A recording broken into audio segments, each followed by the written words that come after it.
The Drop with Frank and Brian is officially brought to you by Switch Suspension. Switch Suspension specializes in all vehicle chassis components. Lift kits, lowering kits, air ride suspension, wheels, tires, steering, and brake upgrades. They use all the best products from the best brands. And these guys are truck guys. You roll into their parking lot at the shop and they all drive custom vehicles. So they use their products that they sell on their own vehicles. So if you guys are looking for anything for your vehicles, whether you're just starting out or you just need some replacement parts or whatever, give them a call or visit their website, switchsuspension.com.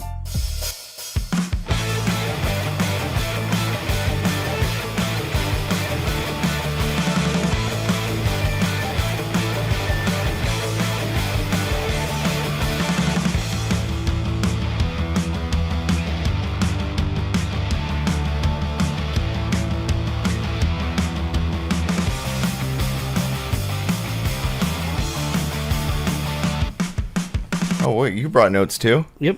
Oh, shit. Did you bring notes? Nope. Hi. Welcome to the show. Welcome to this week's show. Whoa. I know. You have to excuse me, my voice is. I spent last Friday trying to talk over Big Steve while we were hanging out, having a few, drinks. And Big Steve came to the house. We're hanging out, and it's challenging to try to talk over that dude. So if I'm a little hoarse, you have to excuse me. But welcome to the show. I don't even try.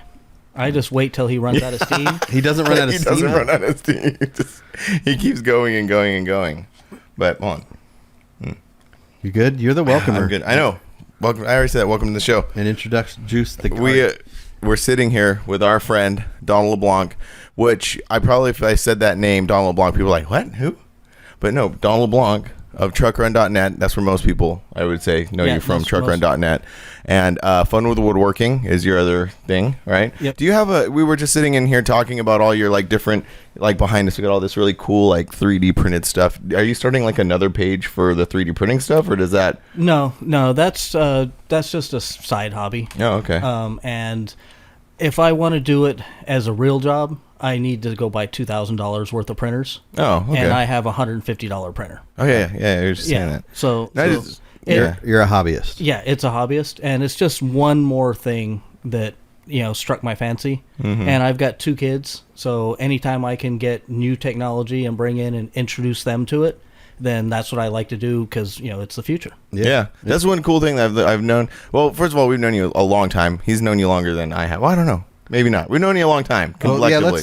Let's start there. Go back to the beginning before we get to the technology. Let's go back when the internet first started, and Donald LeBlanc was one of the first people to build websites. Right. From my experience, I think the very first club website I ever remember was Intense Gravity, and I don't know if Act 1 was before Intense Gravity. On my notes here, I think it was Intensive Gravity. They were like an East Coast club, and they had... Yeah, that sounds right. They were one of the first ones with a website. Because we were in the first 3. Yeah. And it's back before .com was real popular, and there was a company out there, .ml.org, and they would give out free domain names. So we had act1.ml.org, and I want to say it was 96 or 97. Wow. And that site is still up. Yeah. Yeah. And there is some amazing history when you go and look at those photos. There's pictures of Ernie on there. Mm-hmm. So first of all, what was Act 1 and kind of go that route? So Act 1 was a car club in Hemet. I started mini trucking in 88, and then in 5 years, I was in 5 or 6 different clubs in Hemet. Mini trucking was huge. Hemet, for people that don't know, Hemet, California, is this oddball place that actually used to be one of the most richest places in the United States. Really? It was the second. Florida Avenue was the second richest street in America after Wall Street. After Wall Street. Hemet. Because in Hemet. It was a retirement community. Oh. So what happened is all the retirees came to Hemet and put their money in the banks. And on Florida Avenue was 20 banks back in the day. And so they'd come in, put all their money in there, and it That's sat there. Wow. Little bit of history there. And now Hemet. Well, back then Hemet was retirement. Now Hemet was like an affordable place where people from, like, it went from like L.A. People moved to the Inland Empire, and then people moved up to where you live, like Victorville and stuff, and then Hemet, like, it just became this thing. But Hemet, there are so many truck clubs and mini truckers that came from Hemet. Yeah. Oh yeah. There was anywhere from 3 to 5 clubs at any given time. What was the first club you were in? So that's where I got my notes. So my first club was Mini Sensations. It was this. The logo looked like a neon lights, and it was a palm tree. And then the Mini Sensations was all in, looked like neon. Yeah. That was the first club I was in. But before that, so my dad was a general contractor and a taper. He did like drywall. Drywall. And so my first 2 summers of 15 and 16, I went and spotted nails and carried taping mud, and that's what I did. And after halfway through the second summer, he came to wake me up at 4 a.m. and I was like, nope, I'm done. I don't want to do this anymore. That's pretty funny. I don't want to get up. I don't want to go. Okay, sorry. Yeah, no, it's all right. I will actually change that now. I just want to make sure, because I've go to sleep and then not record. Exactly. Yeah. Anyway, so I was like, I don't want to do this anymore. And so my parents were like, well, that's fine. You don't have to work with your dad, but you have to work. So I got a job at McDonald's. And in Hemet? In Hemet. When there was just one McDonald's. And Brian will remember. You remember Steve DeWert? Yes. He worked there as a manager. No way. And he had a mini truck. That's where you met Steve. That's where I met Steve. And for anybody not knowing, I don't know who that is. White Mazda extra cab with a white shell. Oh, that 18s. Yeah. So when I think of, was he in Act One? Yeah. Eventually, yeah. Because like when I think of that very first website, the Act One website and Act One, I think of that truck. Well, there was 2 Mazdas. There was a tan one, which was Dave Warren, and then the white one, which was Steve. I remember the white one more, but now I definitely know. Probably the white one more because it was he was a little later. Yeah, and Steve went to everything. Yeah, Steve was a fun guy. He was a fun guy to be around. Yeah, real good guy. So Steve worked there, and he was in it. He had a Nissan 720 extra cab. This is in '87. So wow. Yeah, this is a long time ago. Yeah, so it's 15s, but the style was the front was lower than the back. Yeah. So slightly hot rodish looking, and so he had that, and then one of the other managers had a lifted it was a 2x2 Toyota, with a body lift, and they were in the club, and then there was another lower Toyota, a gray Toyota with deep dish wheels. And how old were you? 16. So 16. So funny story. When I was 16, I also got a job at McDonald's. I was gonna say that you guys have like a very similar trajectory. On Limonite in Van Buren, the McDonald's down there. Oh, okay. And that's where I got in Forbidden Fantasy because their mini truckers right there used to come through, and that's where I met Rob Collins, worked there, and a couple other people. And very. Yeah, it's kind of a similar trajectory. Yeah. All right, sorry. So where were we? McDonald's got 720. Yeah. So I can't remember the name of that club, but I saw those trucks and I was like, I want a truck. So I go talk to my dad because at this point I'm driving a scooter. I got an Elite 50S, and the thing did 35 miles an hour. Oh, like a gas scooter. Gas scooter. Oh, cool. Yeah. Top speed on Florida Avenue. Yep. And so that's what I was riding, going to work. And it's like, I want a mini truck. I want a lower truck. And so I told my dad, hey, I want to go get a used truck, Toyota or something, and, lower it and do the stuff. So my dad says, well, why get a used one? Why don't you get a new one? And I was like, I didn't know that was an option. So I spent a year saving up money. And what they did is my parents matched me with however much I saved up. So I saved up, like $1,500. And then they pitched in $1,500. So I put $3,000 down on a $7,500 Toyota. So I had an 88 Toyota that I bought brand new. Yeah, that I bought in 88 when the 89s were coming out. And the 89s were the rounded ones. Okay. So you had the so I had the body style before that one. Yeah. Okay. That was like your truck, your first truck. Yeah, because the new ones were like $2,000 more. So if you wanted the new body style, they were $9,000. I could get the old body style for 7,200 or something like that. So I got that, and it's okay. We're going to lower this. So I think we went to Steve's dad's house, and a bunch of the guys from his club came, and we lowered it and bring it home, and it's still on stock wheels at that point, but at least it's lowered. And so I saved up another 6 months and got some. It was a blue Toyota, and I went blue and white on it.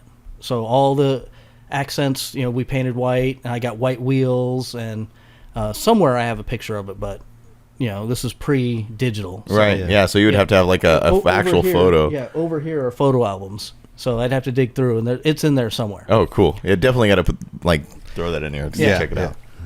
And so then, my mom was like, "Oh, you got a perfectly good truck, and you lowered it." Yeah. And my dad was like, "Hey, as long as you do it right, as long as you're doing it the right way, so it's not gonna, I promise I'm doing this the right way." Yeah. As a 17-year-old, you're like, "Yeah, I totally know what I'm doing." Well, but I was with all the guys, with Steve and all those other guys. And so it was done as right as we could for the time. Just turning the torsion bars down and putting blocks in the back. And so then I'm driving home one day. After I got the wheels, I'm driving home one day. And I get the flashing lights behind me. It's like cops are pulling me over. I was like, oh, I've never been pulled over in my life. So I pull over. It wasn't the cops. It was this guy in a 720. And he had rigged his high beams, low beams, because the high beams were in the middle and the low beams were on the outside, so that he could flash them so they'd go back and forth. Oh, I see. And, I'm 16, he's 17. I don't know any different. So he ended up being in Mini Sensations. Okay. And he invited me to a meeting. Oh, right on. That's cool. So it all went downhill from there. How things changed, because that's how I got into my first truck club, was just being approached by someone who was in a truck club.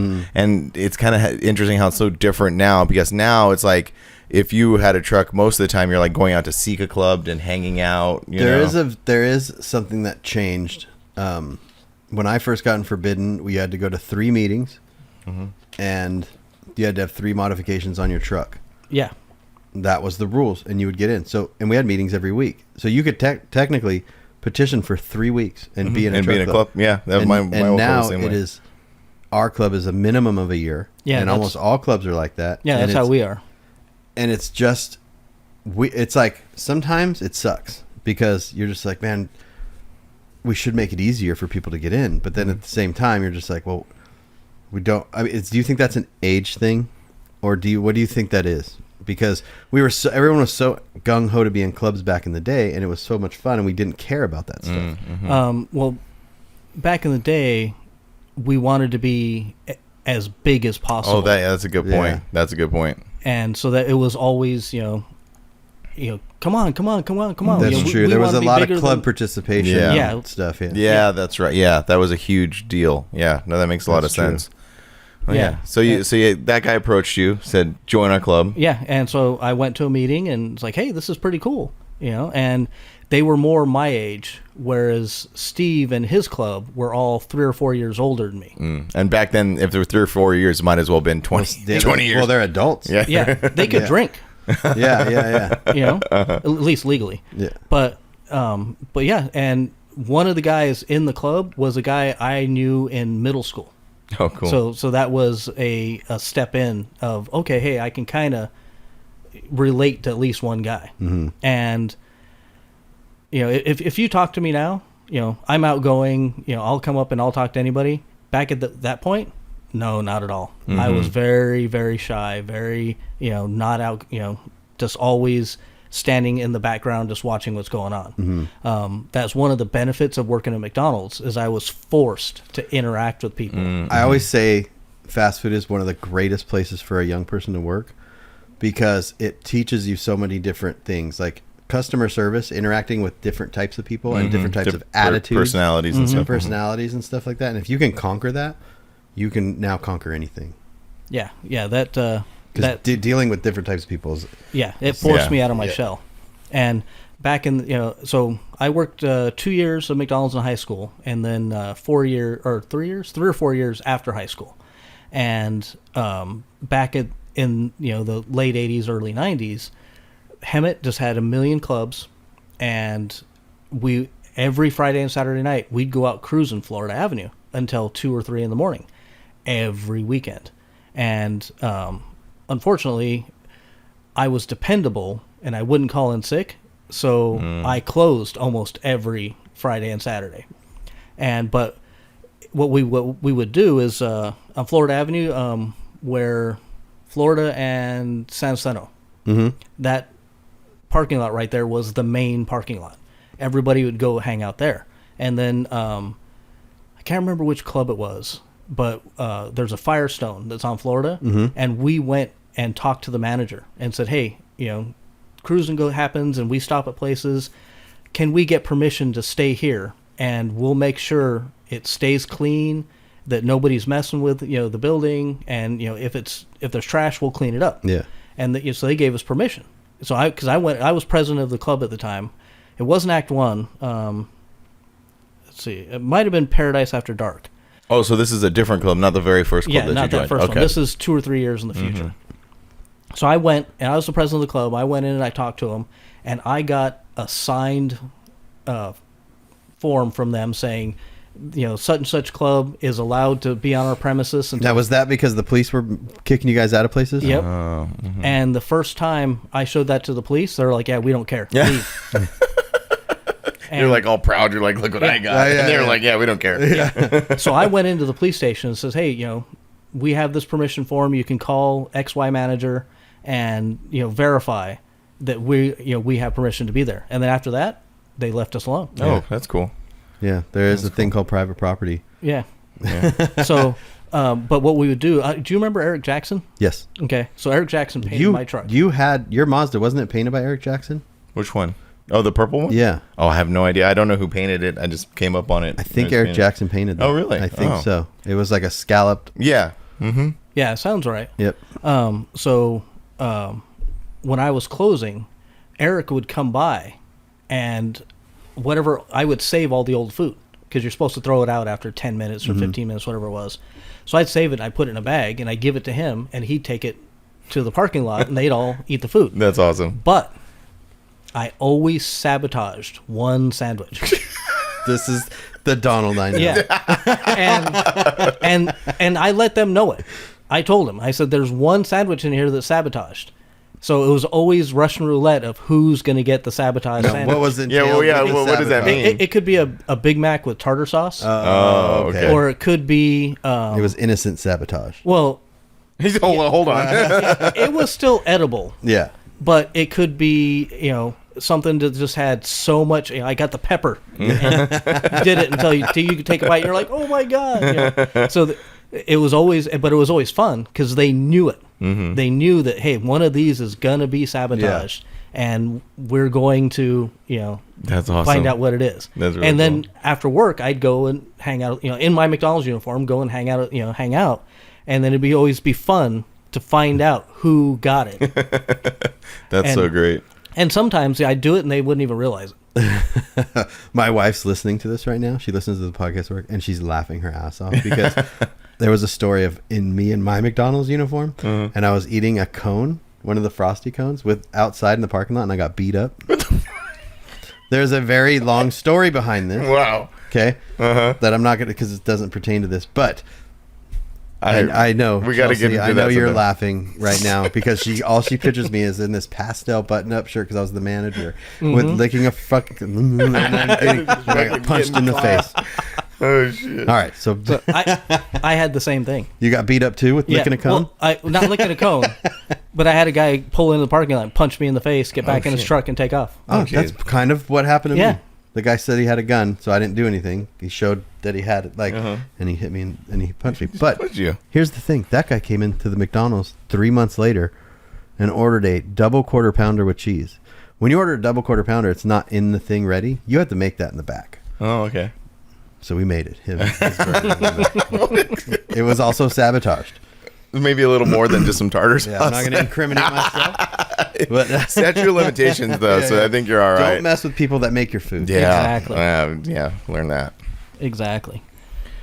So, that was, the Hemet days. Yep. And then Act 1... Act 1, I think, started in 93. Because, I think we had our 10-year anniversary in 03. I went to that, didn't I? Yeah. Yes. Yeah, you were there. Roulette DJ'd. Roulette also passed a kidney stone. Yeah. At the thing. Yeah, he showed up. He showed up just hurting. Yeah. And then halfway through, he came out. Okay, we're good. We're good. That's pretty funny. Yeah. So that was Steve. Steve organized that whole thing. Yep. But yeah. So I was in Act 1. I was the longest running. I was the only original member left at that point. Mm-hmm. And then I think Steve moved up north around that time, and then we. It just started kind of, there was 3 of us left, and then the other 2 guys were always busy. So it was me going to all the shows on my own. So I'd hang out with Forbidden. I'd hang out with No Regrets. I hung out with Senseless Behavior, and then I hung out with Relaxed Atmosphere. And Ludacris show, I think it was the last Ludacris show when they were still at the airport. At the airport, either the last one or the second to last one. Juan, hit me up. So, hey, you're always hanging out with us. You're welcome to petition. I was like, okay, I was the last Act 1 guy. And at that point, I was like, yeah, I want to, keep this going. And so then, like 6 months later, after 6 months of going everything by myself again, I hit him up. It was a Halloween show, and he was there. And so, hey, is that invitation still open? Oh yeah. Okay, yeah, let's do it. That's cool. That's kind of how I ended up in Forbidden. Yeah. Then that's. So there's a lot of... And then I petitioned for a year. Yes. Same thing. Yep.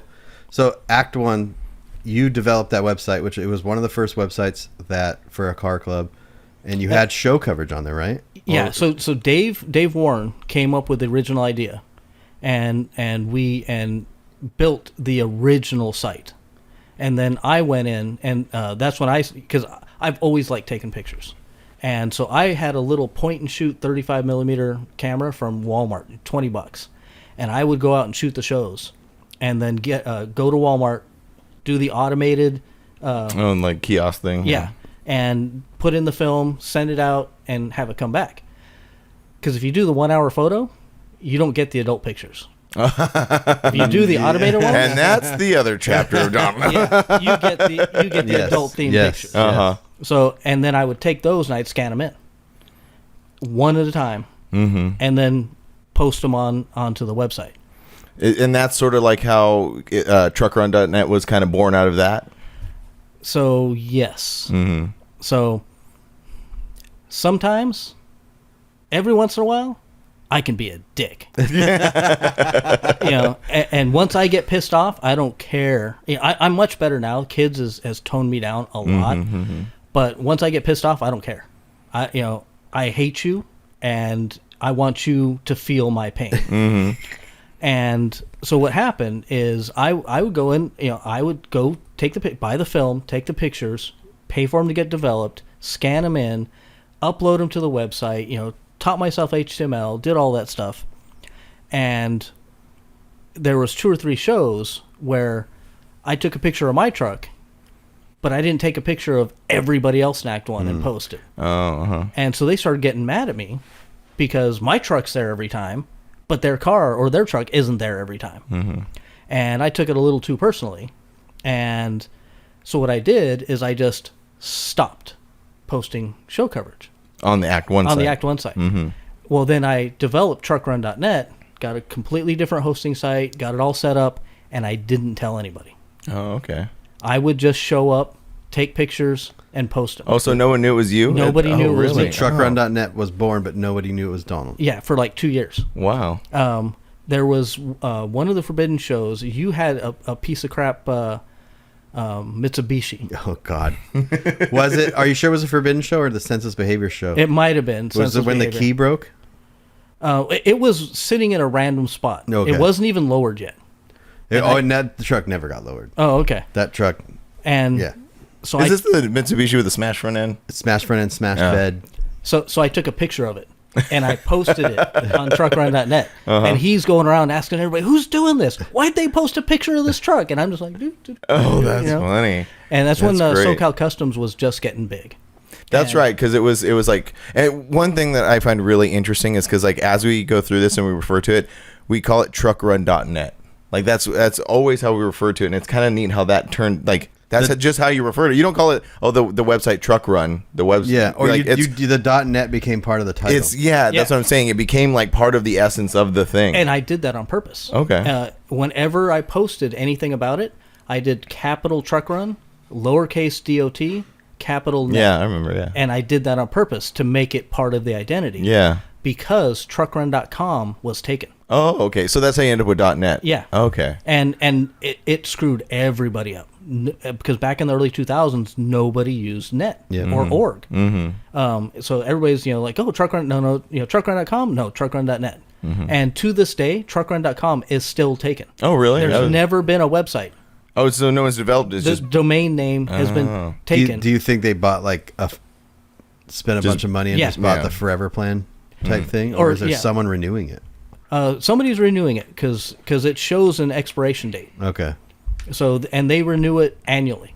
Whereas, really? We're Truck Run and Fun with Woodworking. I always do them 5 years. Who would have truckrun.com?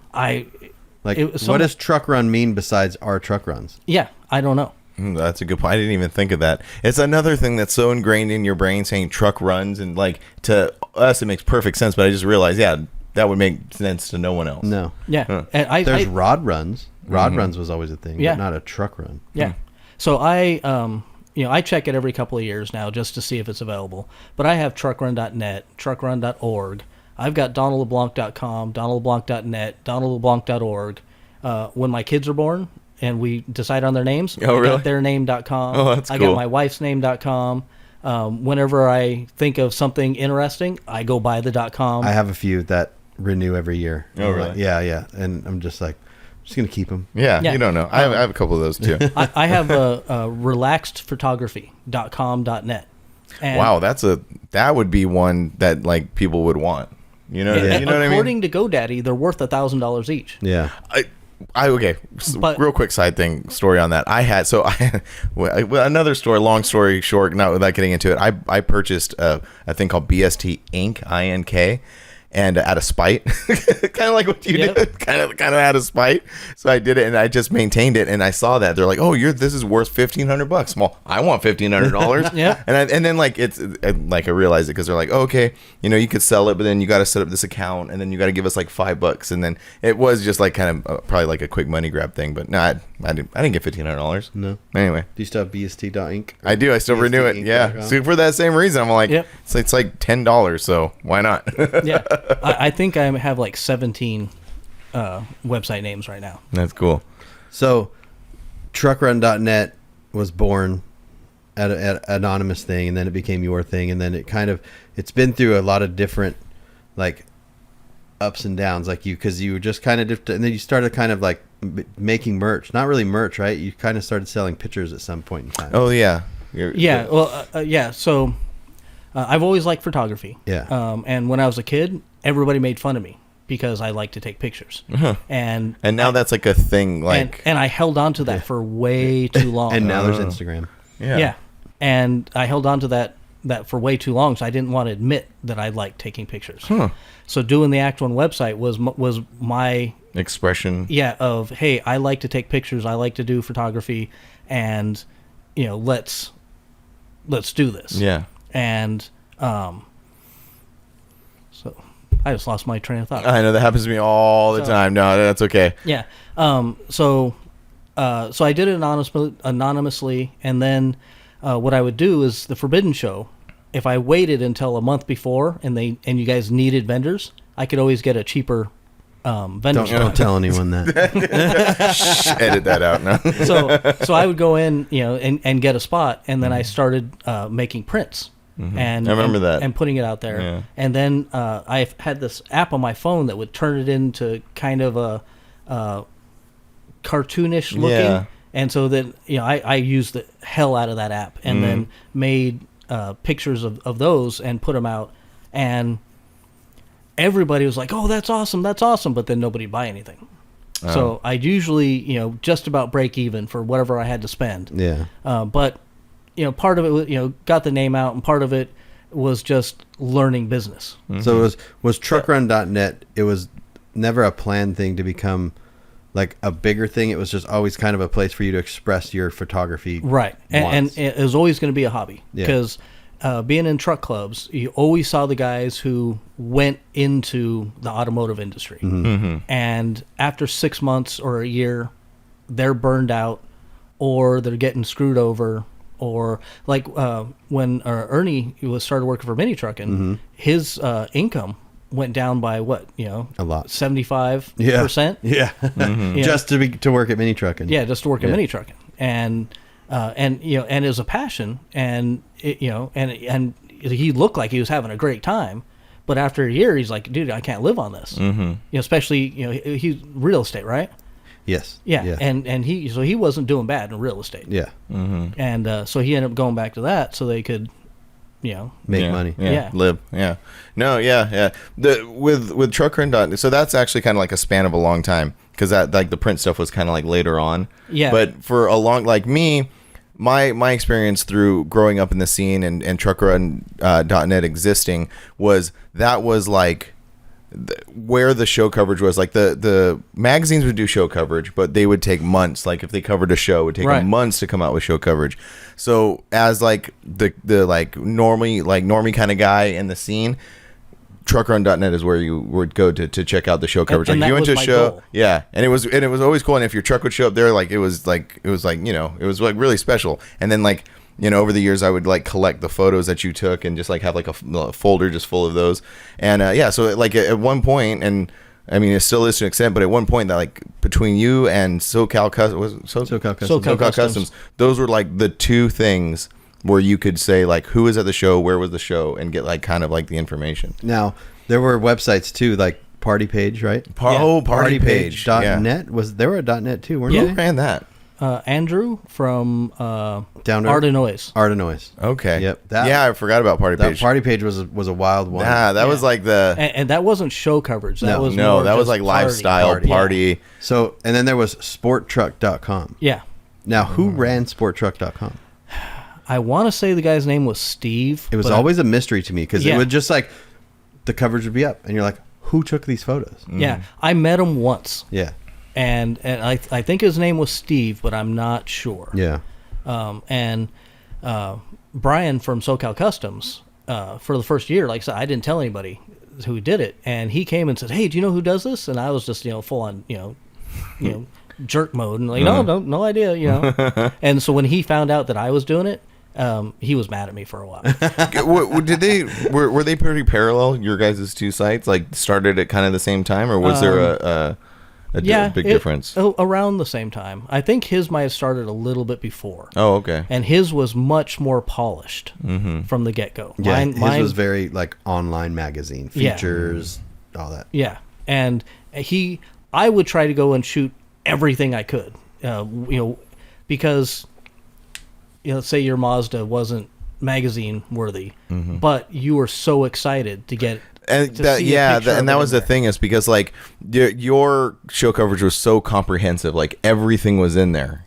So I was trying to get everything that, as long as it, if you got a smashed in fender, okay, I'm gonna pass you by. But as long as you're at 50% effort, then I try to take a picture and get it for the regular guy who's not gonna be in Mini Trucking. Because my first reso, they did an aerial photo, from somehow. Where was what? Of Glen Helen. Okay. So 88 into 89, reso 88 into 89, and I wasn't even in the show. I was in the parking lot. But in that aerial photo, you could see the parking lot. That's cool. And I was showing everybody, look, there's my truck right there. Yeah. Oh yeah. This big, in the my parking first lot. reso, 95 Paris Fairgrounds. I had an 86 Toyota pickup. And they took a picture of this nice full-size Chevy, and my truck was in the background. And the only reason I knew is because I had a dent in my quarter panel in the bed. I bought 5 of those issues. Yep. Just because the dent was in there, and I was like, "There's the dent of my truck in there." Yeah. So it's a very special feeling, which it has kind of gone away a bit because of Instagram and stuff. Like there's not like a special feeling that you get that is true. much anymore. And even print magazines, the ones that are out now, they do a good job, but There's some that just put a gang of tiny little photos in there, so it doesn't feel special like when it does get in there to a point. You know? But Somewhere in here in my mini trucking section, 99, 2000. I think it was early 2000. Oklahoma had the Lowdown Showdown. So you guys were one of the first groups of people to travel with your trucks out of state. Yeah. So it was all Steve's idea. And so that was an adventure. So I had clear taillights. Turned out he had his license was suspended. And I didn't know that until we got pulled over on the way going down. And you guys drove your trucks out there? Oh, wow. Yeah. That's cool. He drove his truck, you drove your truck type deal? Yeah. With his 3 kids, all under 10. in his extra cab Monster. Yeah. Oh, And that's 2 in awesome. his truck, 1 in my truck. And his 4-year-old kept trying to hit my paddle switches. Oh, jeez. And I yelled at him. And he goes, "Oh, you're mean. I don't want to be with you anymore." You know? And You're like, you have no idea, kid. yeah. And I had put a new used CD player in the truck, and it wouldn't hold the CDs. You put the CD in, it eject. You put CD in, it eject. So I finally got a CD to stay in there. And you played it the whole listened time. all the way there, all the way back. What CD was it? It was a mix CD. Oh, okay. So I had downloaded a whole bunch of stuff, pictures off the internet. And so we're driving there, and 1 o'clock in the morning on the Indian Nation Turnpike, I hit something in the road and bent the living hell out of my rim. And so we're on the side of the freeway, and I had brought a spare tire, but it was another 16 off of somebody else's truck. And this is your Tacoma, right? This is my Tacoma. Yeah, this is the one you currently have still. When I had the 16-inch silver wheels. Before the body drop. No, it was after the body drop. Okay, because we have to go back to the body drop eventually. Yes. So, so I went and picked up the truck from the body drop. Okay. And then a week later, we drove. You drove it all halfway across the country. Yeah. That's awesome. So I bent the hell out of the wheel. And so we come, and Lance Martz, former editor of Mini Truckin', was in the club that held the Lowdown Showdown show. I can't remember the name of the club. And so we come driving in. Well, we went to Steve's mother-in-law, drove off the kids, and then went to the show. And we come driving in, and Lance comes up like, "Holy crap, I know these trucks. What are you guys doing here?" That's awesome. Yeah. Yeah, the reaction to someone driving across country back in the day must have been... This was before Ernie started doing all the Greenville trips and all that. So, we were, it was totally, something new that nobody was doing at all. Yeah. When we did it. And it was Steve's idea, and I was like, yeah, let's do it. What the hell? And so it was the back left tire, back driver's side tire. So I had a big old chrome tire on there. And so Lance took a picture so that you couldn't see the jacked up tire. Oh, that's funny. And so in the magazine, with the spread open, it took up 2/3 of the page. Oh, wow. And That's cool. Dude, I bought so many of that magazine. That's cool. His club was called Subculture, wasn't it? Yeah. Yeah. Yeah, I think that's what it was. That's when he had the Dodge. Yeah, that extra cab. Yeah. Dakota. Yeah, that's really cool. Yeah. So what year was that? I think it was 2000. Okay. And what year is your Tacoma? It's a 98. Okay. But I bought it in September of 97. Okay. So you bought it stock. Yes.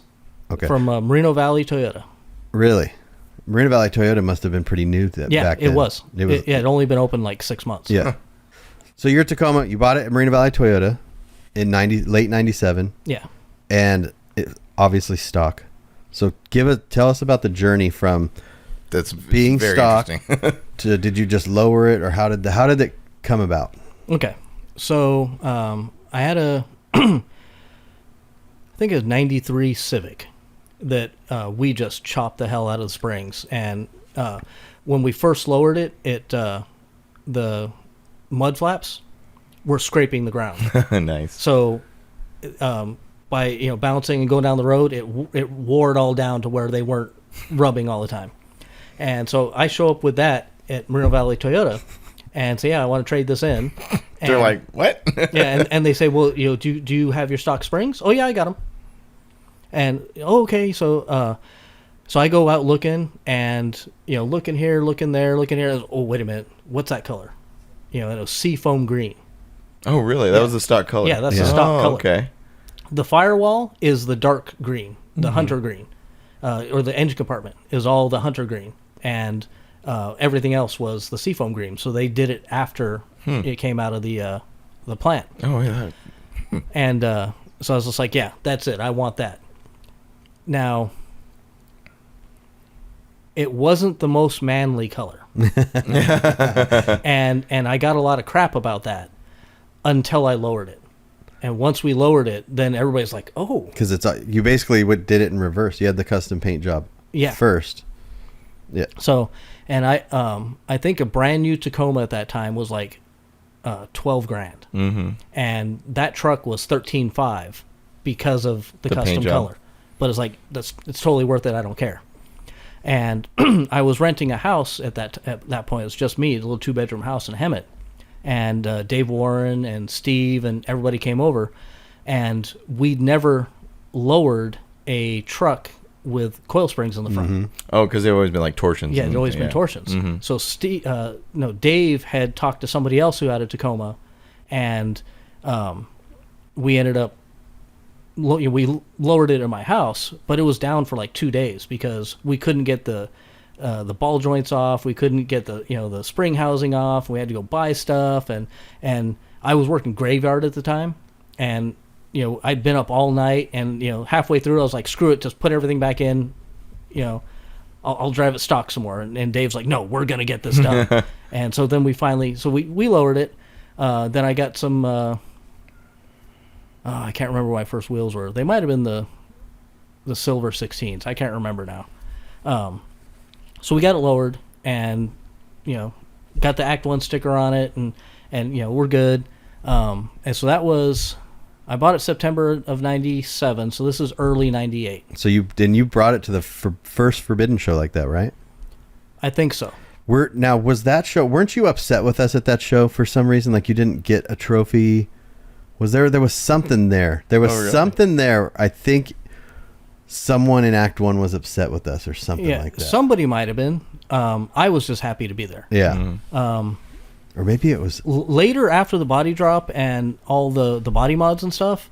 And then when Dave, Senseless Behavior, Dave. There's a story with Dave from Senseless Behavior and me and Donald that we'll tell in a little while. But okay. So he used to beat me all the time, and that would piss me off. Yeah. But so somebody might have been upset. Oh wait, hold on. I know who you're talking about now because he had a Tacoma as well. Yeah. Wasn't it red? Yep. Yeah. Okay. Mm-hmm. It had like stars and stuff on it or something. Yeah. Yeah. Yeah.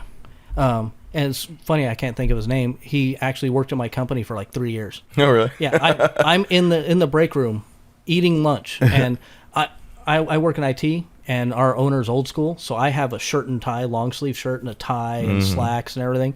So I'm in there eating lunch, and in comes Dave walking in a shirt and tie, and with his new manager, and then his manager says, well, here's the break room, and starts taking him this way, and Dave just says, leaves him standing there, comes over and shakes my hand, hey, what's going on? And the manager's like, dude, what the hell are you doing? And he turns around, hey, this is an old friend, I gotta say hi. And goes over, and then that's awesome. Such a small world. Yeah. So. Oh, Dave Starbuck. No.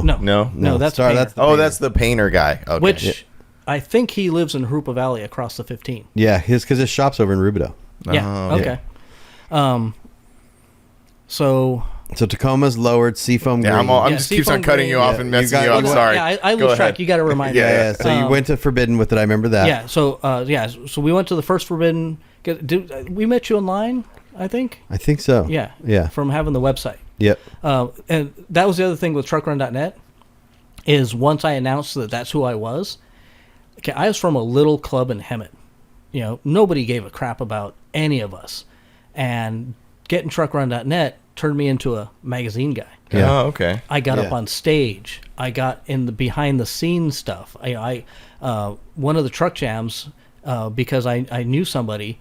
I helped judge the bikini contest because they didn't judge it on stage. They judged it back in the back room almost area, and we'd ask them questions and all that stuff, and then Black couch type stuff. not quite that bad. It could have been, but some of those were wild. Some of those back in the day were wild. At least not the one that I helped judge, but it got me access to those people and up on stage and behind the scenes, and I met so many more different people because of the magazine. It's pretty crazy how that happens, because that happened to me. I was in a small club with a brand, like trying to do things, and I was making headway and finding my place in the scene. But it wasn't really until I joined Forbidden, and kind of like that open. It's pretty interesting how little stuff like that can open your world. Yeah. And it also is interesting that you went from a guy that they made fun of you for the photography, right? Yeah, to that being same the guy. exact thing. Now people wanted you. Exactly. More. Yeah, and it was part of the working at McDonald's, getting me out of my shell, and learning to assert myself, and because I'm not a tall guy, as generally I'm the shortest guy in the room for most things, which never bothered me, but all the big guys were like, oh yeah, so that it really helped, and then like I said, getting the behind the scenes stuff. And getting up on stage and like Roulette, I met Roulette because as part of taking pictures, I would always take a picture of the DJ. You by the DJ, yeah. And every time, and the DJs were like, "Oh, you're gonna take a picture of me? Sweet, And then just over time, we developed the relationship. But anyway, back to the truck. So we lowered it in '98, and then I got my tax returns and. Went to Bio Customs. Yep. And which was also in Hemet. Which is also in Hemet. Well, it was actually in San Jacinto. Yeah, it was on State Street. Yep, right across from where you Act One through their car show. Act One, you guys do the car show at the pizza place. Yes. Yeah. Right down the street. And if you go down another mile and a half, 7th Street. Yeah. That's where I lived. Okay. That was my parents' house. Later Act One days, I had my own place, but right down the street was where I grew up. So I had my tax returns, and I'm trying to remember. I couldn't afford to bag the whole truck, so I think we did the back first, and then 6 months later, I saved up the money, and then we bagged the front. Does it Max did all that? No. Wait, so Bio Customs wasn't Max? Max and Joe. There was a guy named Joe Joe. McCluskey. Oh, I didn't know that. Oh, yeah, interesting. And did you ever know Ben Wood with the orange Toyota? So no. Ben Wood is still around. He's a negative camber. Yeah. Yeah. He's got a Riviera now, I think. Yep. Yeah, I'm not doesn't recall. He was roommates with Alex Anderson. Yeah. Okay. He was like producer guy for Discovery Now. Yeah. Oh, okay. He was part of the Monster Garage stuff and all that. So Ben was in Act One when he was in high school. Oh, was really? he? Yeah. Do you remember the orange truck? Yep, I do. He came to my house and we lowered it for the first time. Oh, really? Yeah, I showed him how to do the torsion bars and I showed him how to do the blocks and everything when he was like 15 or 16. That truck is still around, right? No, he chopped it up Okay. and then it went away. He made it a convertible? Yes, because I always thought that. Remember that there's that other orange convertible that's been running around lately. Yeah, with was the in skulls Arizona and and stuff, stuff. That truck always reminded me of that truck. No, he chopped it up and then never finished it. And I've talked to him about it. He regrets it to this day. Oh yeah, because it was done. It had suicide doors. It had a tilt bed. So very similar to that other one. Yes. Oh, okay. Yeah. So, I mean, there's a slight chance that could be it. But the last time I talked to Ben about it, it was on the side of a house somewhere. I would be curious if that is the one, because it is. Because Ben's was chopped, right? There was no roof. Or was it chopped top? So, well, no, he had done a chop top on it, and then cut it off to make it a convertible. Yes, and that's what this truck is. So I'm wondering. So could be. There's a chance. I don't know. So I've got him on Facebook, so I can hit him up sometime. Yeah. But so Ben was at this point had totally surpassed any truck ability that I had. Modification ability, and he was working at Bio Customs. Okay. So Ben and Joe did the work on my truck. Joe McCluskey, he has, the purple Accord that was like laid out, had graphics on it and stuff. Oh, yeah. It's still around. Like it's Oh yeah, that was Joe's the one car. with the graphics and stuff on it. Joe built that car. Oh, okay. So I actually just talked to the guy who finally ended up with it yesterday. At the show. He was at the show. Yeah. So Joe built that, and then they also built. I remember there was a Civic, and they body dropped this Civic. It was insanely low. Yeah, I remember that one. Mm-hmm. And and it was in Hemet, and it was just sat in like a parking lot for the longest time, I think, or maybe it was at Bio, and I would drive by and look at it. But yeah, so it was Joe and Max at first. Yeah, and because I can't remember if Act 1 was going at that point. Yeah, Act 1 was going at that point, and Joe and Max had done up the station wagon. Mm-hmm. It was his grandma's station wagon, and all on his own. And then they started Bio Customs, and it was on State Street, right down from the movie theater. And it was funny because the first time I showed up, there was remember Steve's Burger on State Street? Well, they made a mean breakfast, 2 egg breakfast, hash browns, all that stuff for like $3 or $4 at the time. So I showed up with breakfast for the guys when I came and dropped my truck off, because we were all friends, and they were just blown away, like nobody's ever brought us breakfast. That's cool. And so I try to do little stuff like that when I can. Yeah. But so they bagged it over the course of 6-8 months, and then Rezo. It wasn't Y2K, so it must have been. It was Rezo 98 to 99. It was because it was at Rockahula. Yeah, because it was at Rockahula for 2 years, and it was planning to be at Rockahula for Y2K, but it got canceled shortly, and then we did it at Calico. Yep. Yeah, and they had people at Rockahula. It got canceled like a week before. Yeah. At the last minute. Yeah, I never made it to that. My first Rezo was one after that, but I've always heard that the stories got canceled. Well, it was pre-social media, so it was just someone standing down at Rockahula saying, "Go back to Calico." Well, it was pre-social media, but the internet was a thing. Yeah, that's right. And okay, yeah. I found on the internet, hey, it got moved from here to here. So I went and told everybody in Act 1, and nobody believed me. I wonder why. Pretty funny. Yeah. And they had a valid reason to not believe me. Yeah. So I had to get it and show them. It's like, hey, and I wasn't going because I work in IT. Mm-hmm. So I had, we were Y2K, up till, we were up till midnight. I see. Yeah. And for months working on that.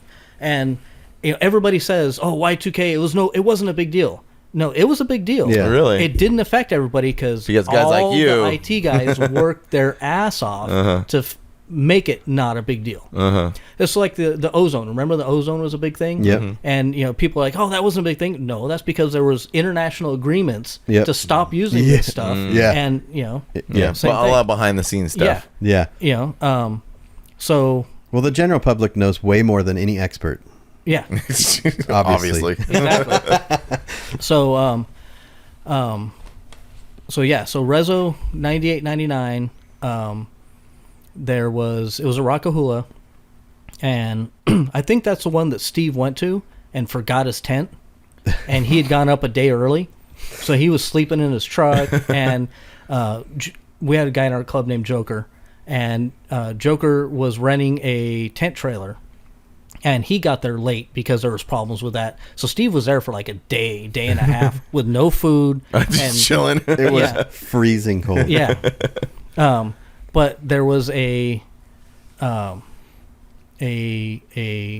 shop there called Ruthless Customs that was vending.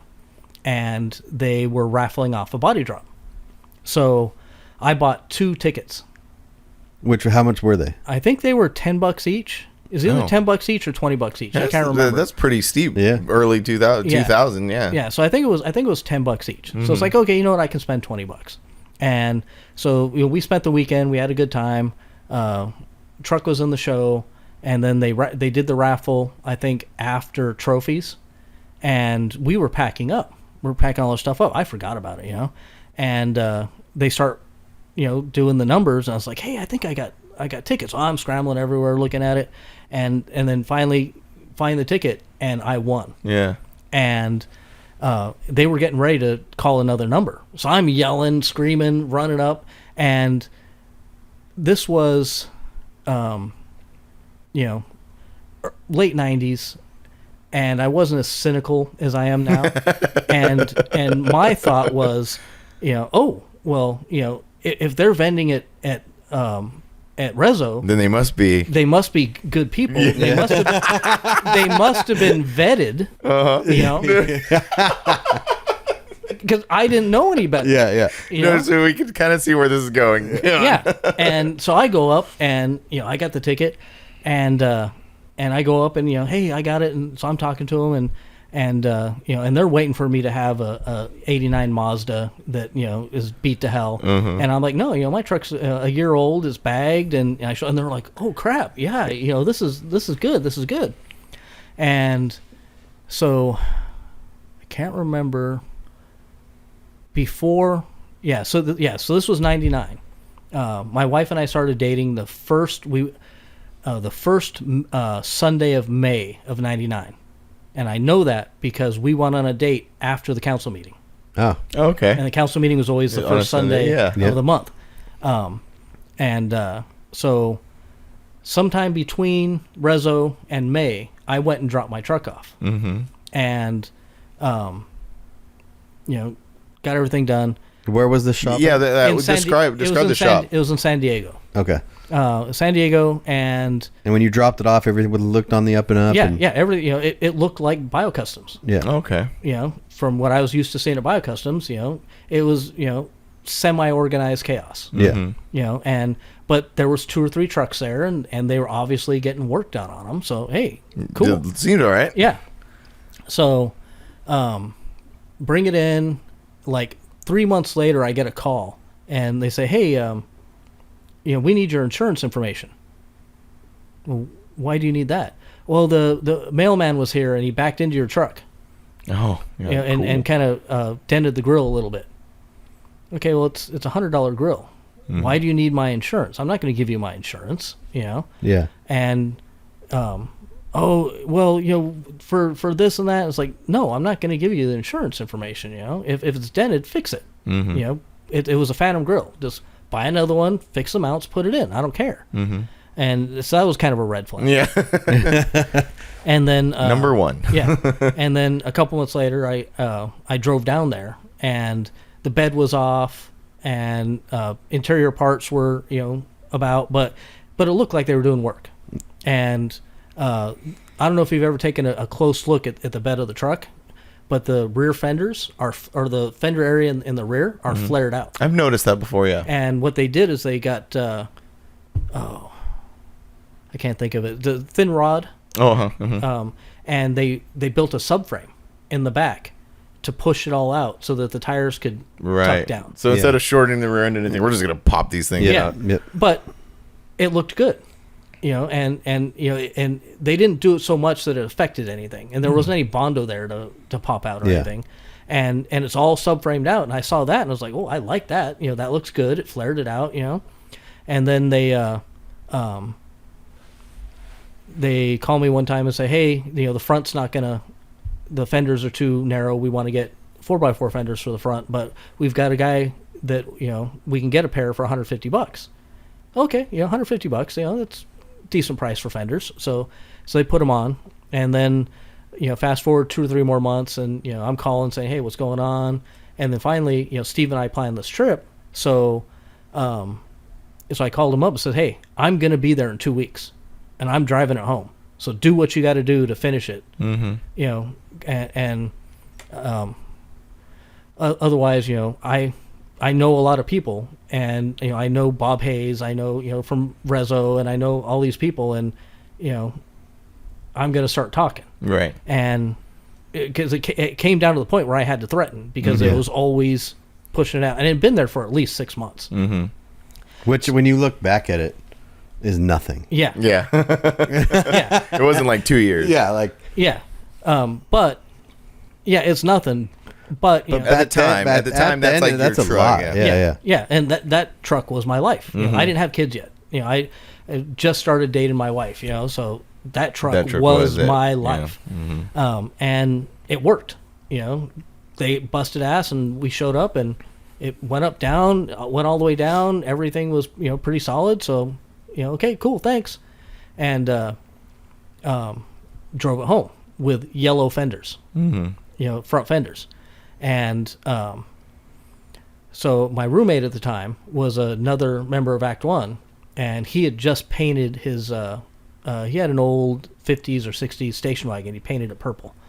And so I had arranged with him to paint the fenders.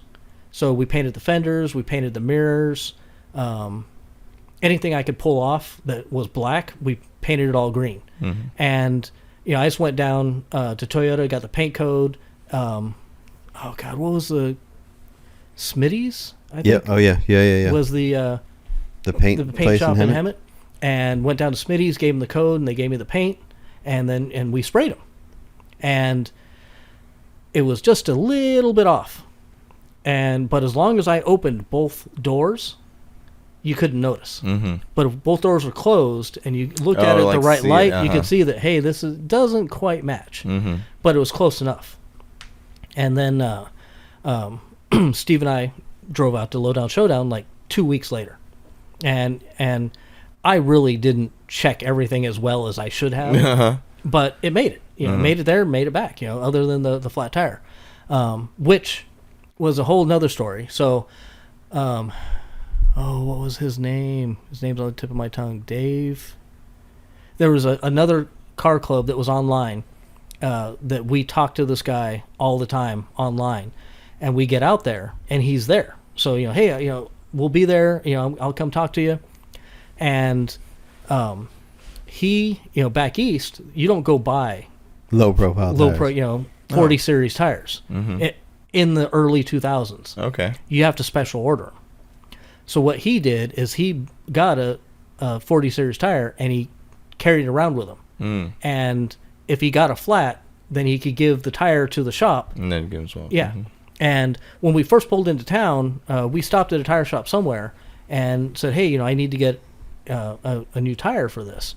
And the guy's all, oh, I've heard of 40 series tires, but I've never actually seen one before. Oh, really? Yeah. Oh, that's cool. And he couldn't do anything for us. So this guy, it's going to bug me, Dave? Anyway, someone with a D. He's at the show, and I bought his tire off of him. Okay. And then we went to Walmart, but the rim got dented in. And we went to Walmart and said, hey, can you pound this out and put this tire on this rim? Oh, no, we can't do that.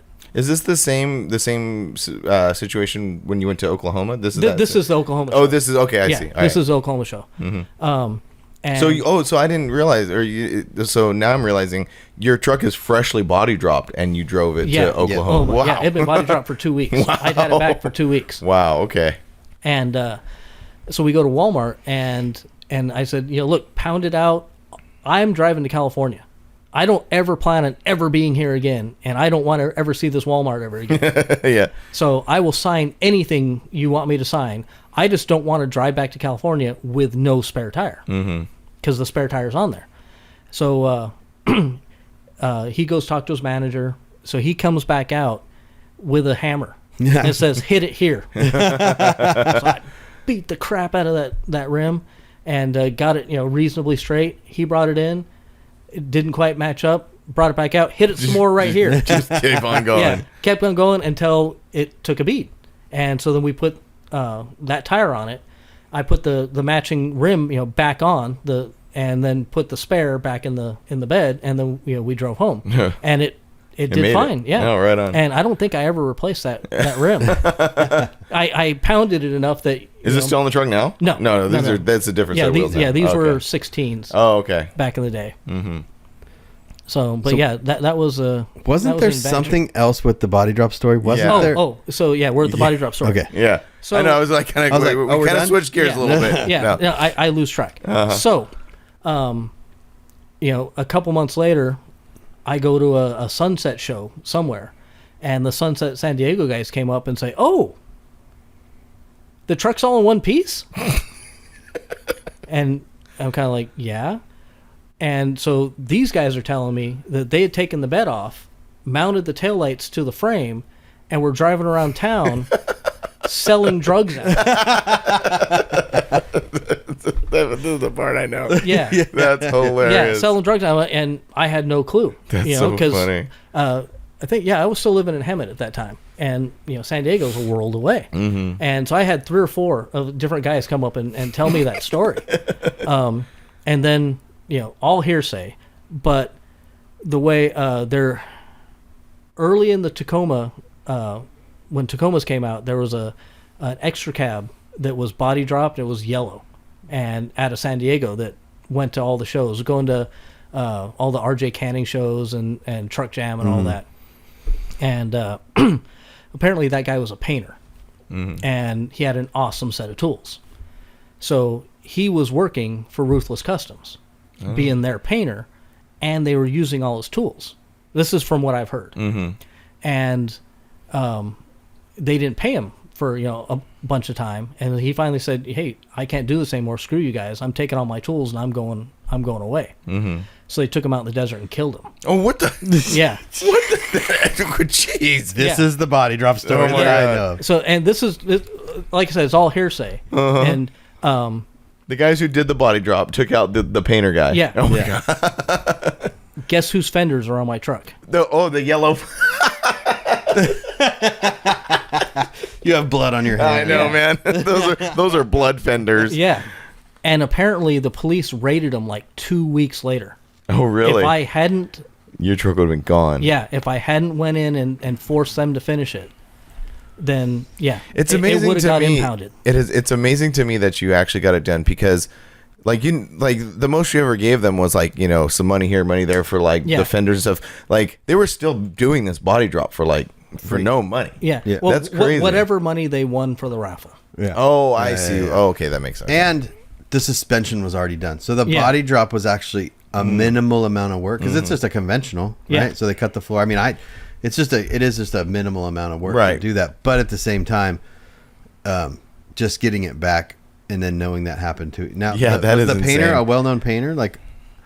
Do we know his name? No, I Poor never guy. knew his name.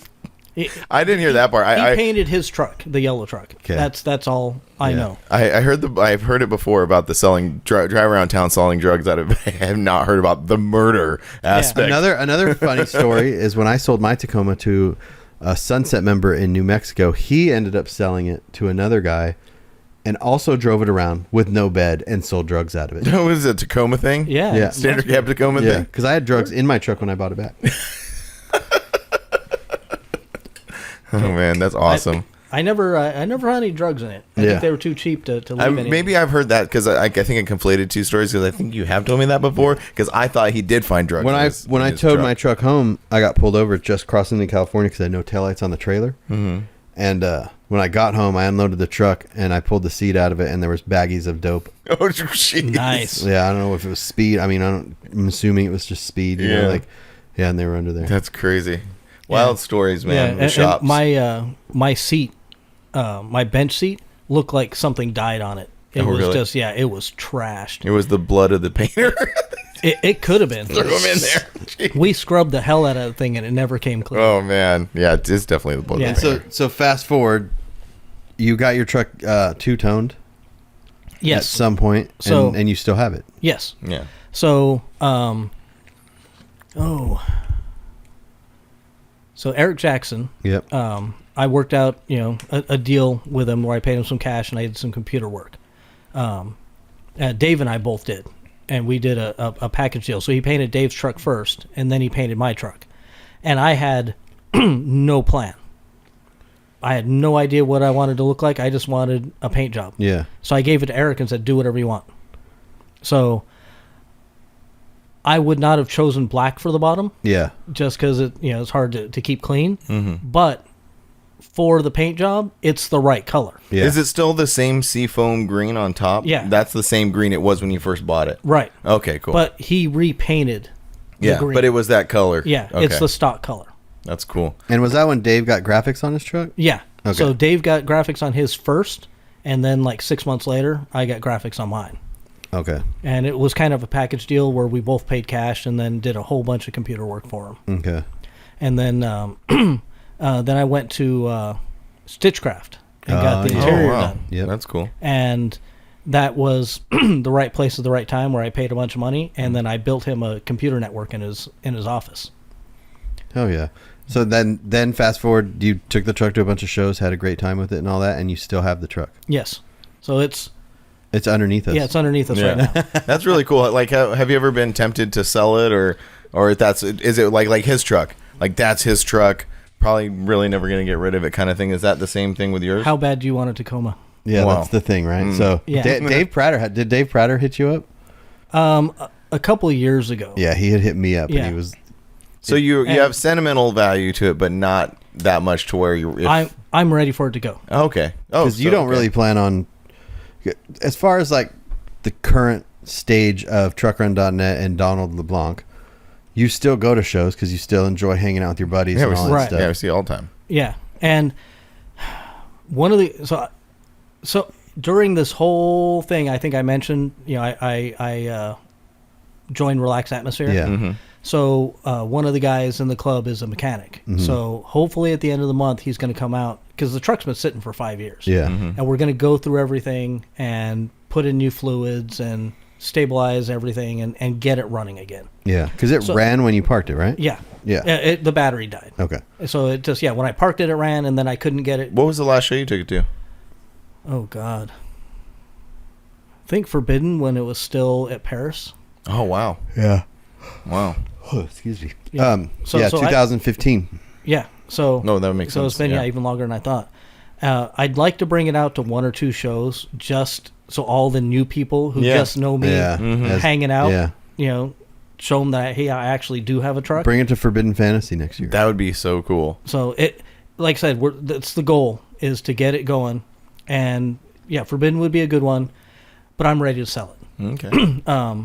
It's taking up half of my garage, and Are we going to make a deal right now, Frank? Yeah. Okay. What are we talking about here? Angie, There's a very Angie. sorry. turn the podcast off right turn now. it off right now. We're doing some stuff. Now I don't know if you know, Donald, but Tacomas don't really hold a lot of value. Yeah, they're anymore. really very cheap. Yeah, they're. I mean, like 1,000, like 1,500 Yeah, bucks I at the mean, that's most. a normal. You add up all the work done to it, like I was gonna say $3 earlier, grand. like when he's talking about how he bought it.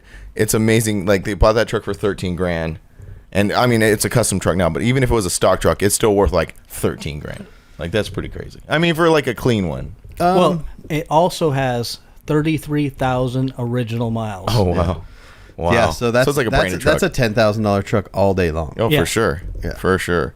And honestly, that's what I want for it. Yeah, So if I can get 10K out of it, that'll allow me to get Frank, I know. Angie, again, sorry. Turn it off. 10 Turn it off. is a I know. That's for a deal. completely Yeah. finished truck. already you Yeah. could take you could just drive it right now the way it is. Yeah.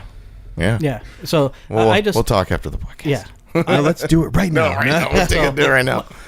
My goal is by the time all the kids graduate high school, I would like to be able to retire and do my woodworking stuff full time. And to do that, I need to build up the business more. And if I can have a full-time dedicated shop where the truck is not an issue, and if I can sell the truck, that'll get me an industrial table saw, a good table saw, and a mini split out there, and allow me to So upgrade you would my turn camera your garages. Into a full Yeah, woodworking. full-time. Are you still doing it quite a bit? The woodworking stuff? Yeah. Okay. Yeah. I've taken like a year off where I've just been hit and miss here or there for videos, but I still put up articles every week. Every week I'm building something. And that's fun with woodworking, Yeah, right? funwithwoodworking.com. And you sell different plans for like different projects. And, Right. So that's your retirement plan. Yes, Is fun with woodworking. exactly. Oh, Because cool. it's something I enjoy to do, and it brings in money. And if I can get more plans out there, the plans sell. People go to the website, I get Google AdSense. People watch the videos, I get Google AdSense. And what I would really love to do is start making courses Okay. of, hey, here's, one Like of a my most- like a Patreon type deal, Oh. or like a master class almost. yeah, like a master class. like where, where you pay to watch it. exactly. Okay. Yeah. So, hey, here's a beginning woodworking course. Here's 5 projects that you can make with Simpler with tools. a bag full of tools from Home Depot. Okay. And then advance to, okay, now you have a table saw and a joiner and a planer. Now here's stuff that you can make. So you wouldn't be like one of those guys that are on YouTube and they're like, you DIY this at home, and the guy walks into his garage and he's got a $10,000 table. I've seen a whole bunch of that. Yeah.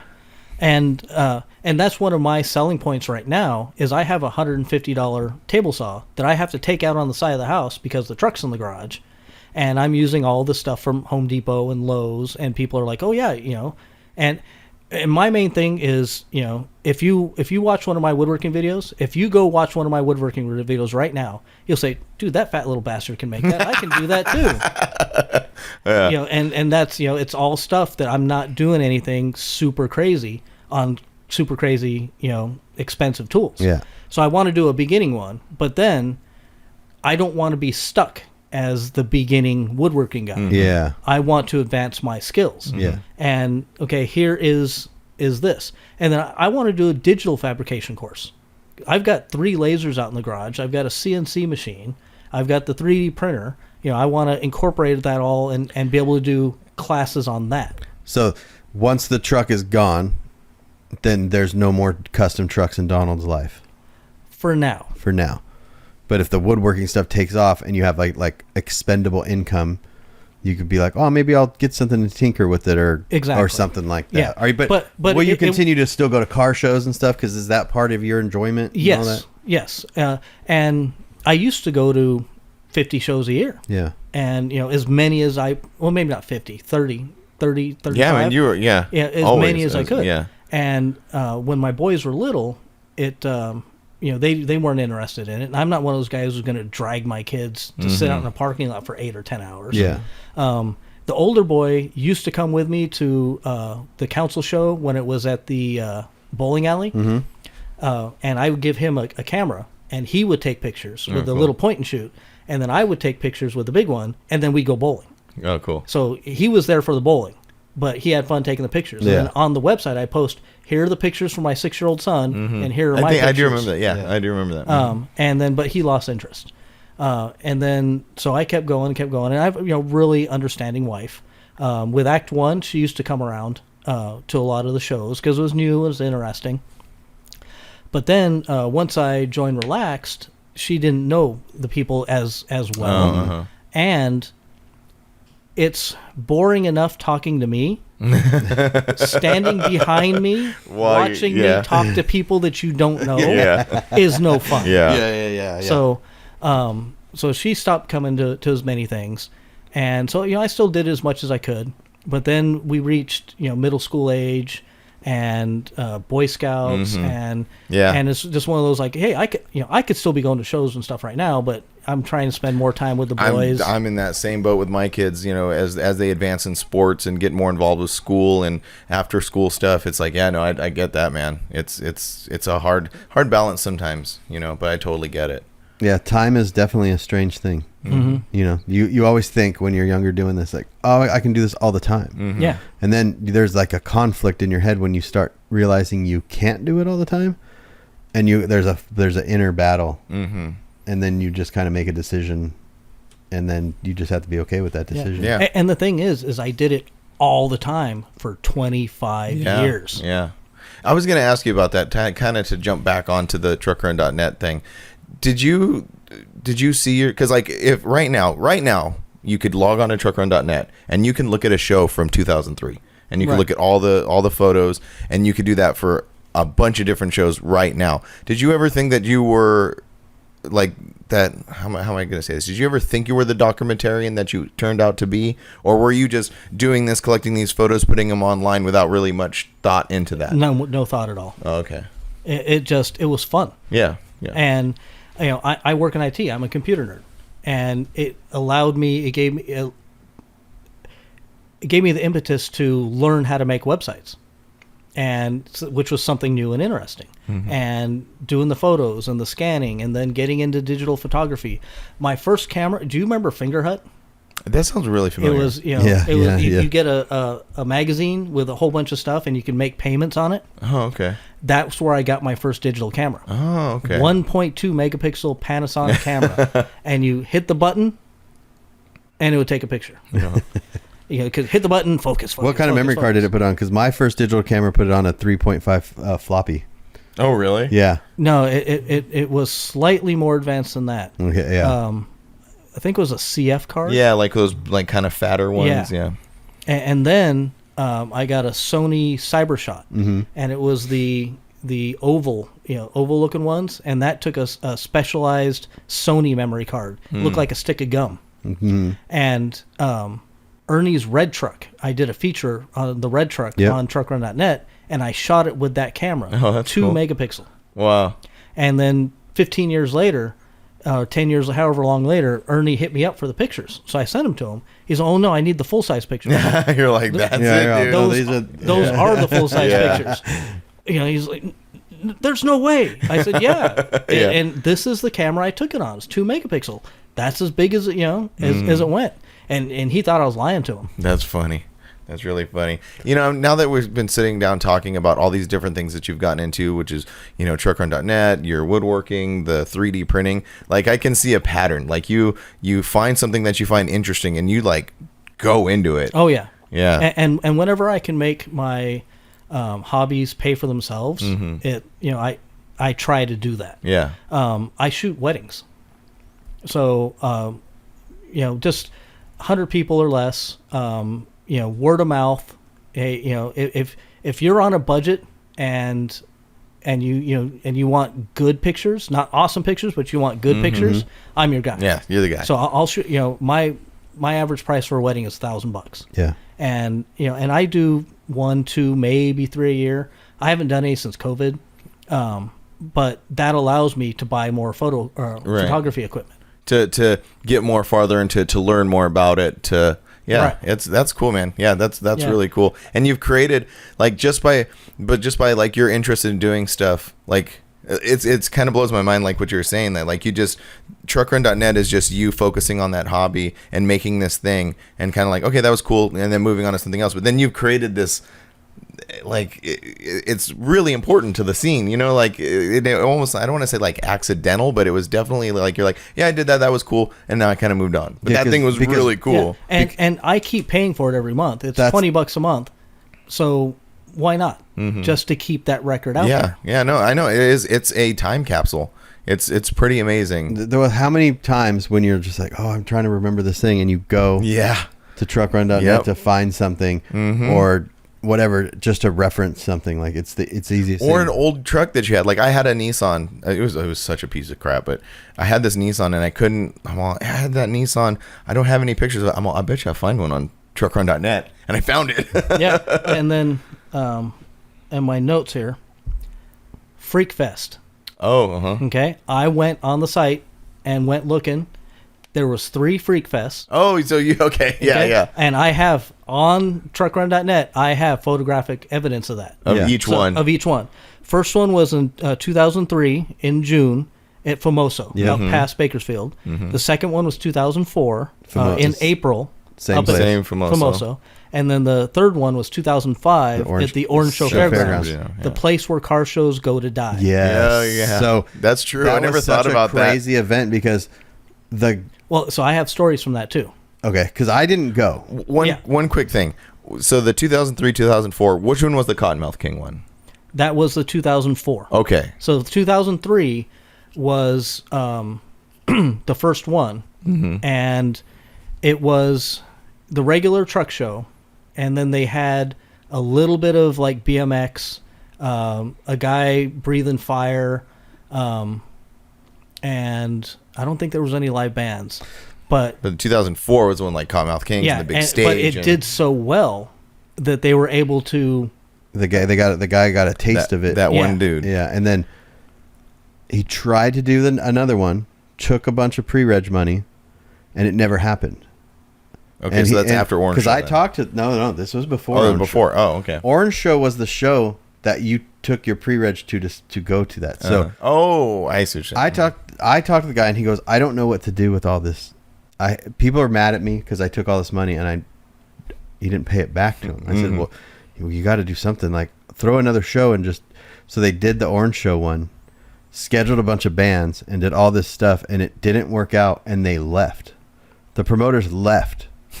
So I was there, Yep. and we were camping on the asphalt, and they had like Metal Militia there and bands. They had and, a tent, right? Like a dance tent type thing? Yeah. And halfway through the day, the attendance wasn't there. They weren't bringing in the money that they needed. And the guy, from what I heard, the guy took off. Yeah, I heard that too. Yeah. So he took off, and all the entertainment that was there was like, hey, we're not getting paid. Yeah. You know, this guy took off. It was on the radio station. Like X1039 Yeah. Yeah, it was was just like, there was supposed to be stuff tonight. We don't know what's going on. Yeah. So all these guys, they all took off, all the entertainment. So halfway through the day, everybody's packing up, and we're all out here with the truck show. Yeah. You know, doing that because I think when Spectrum was you could rent Spectrum to run your event? to judge, Yeah, yeah. well, to judge the show. Yeah. Yeah. So I think they were judging the show. I'm not sure. Somebody was judging the show Yeah. for him. So that part got all done. And then it got to nighttime, and people are cruising around, getting drunk as can be, and like starting fires. And This is like the Woodstock. getting stupid. But the Southern California Mini Truck Council officers were there, and they all took charge Really? and went around and started policing the event and got everything calmed down Yeah. and everything safe.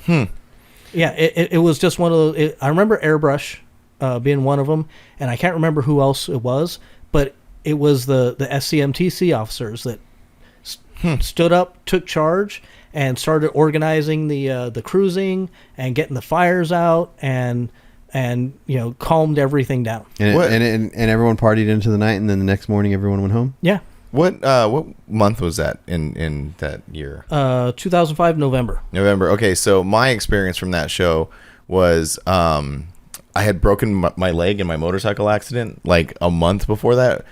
Because when was the council run was usually like October-ish, right? Mm-hmm. Okay, so I was getting ready to go to the council run, and I got in a motorcycle accident and broke my leg. And then the next month I went to that, I had this Cadillac, my white Cadillac, and we drove it down. I couldn't drive because my leg was broken. So Angie drove down there. I was sitting there, but I was still like messed up on painkillers and stuff like that. So I don't remember much of it. All I remember is Angie pushing me in a wheelchair. Pushing me around the event in a wheelchair because my leg is broken. Do you have photos of that show on truckrun.net? Yeah. Yeah, I found my Cadillac. That's because Yeah. one time I was looking for pictures of my Cadillac. I'm like, Donald's got it, and you did. That's amazing. so that goes back to the documenting everything. Yeah. And it's $20 a month for the space and all that stuff. Yeah. So Yeah. how long, we were talking about this on the way down here, like how long do you plan on just doing that keeping that forever? Or So I do everything through PayPal, Mm-hmm. and when I sell my plans, I do it through PayPal, and PayPal pays all the web hosting fees for truckrun.net, for Fun with Woodworking, for LeBlanc.com, and whenever I sell plans, the money goes into PayPal. Mm-hmm. So I never have to pay anything. It just sort So of like I could Yeah. fall off the face of the earth right now, and as long as people keep buying plans and the plans are on your other website. yeah, but it goes into So as long as your other website is up, truck run, it will And- exist. So what yeah. you're saying is if many truckers are listening right now, and if you want to keep this thing going, then you have to buy woodworking plans exactly. to keep it going. yeah. So Hey, how long, if you fell off the face of the earth right now, how long will the woodworking site be up? It also gets paid by everything gets paid by PayPal. So Oh. as long as as long as I can pull in $75 a month. So It'll it could still just exist. be infinity. Yeah, Yeah. let's just keep on going forever. Yeah, Selling plans. I set it up truckrun.net. that way on purpose, so that I don't have to do anything.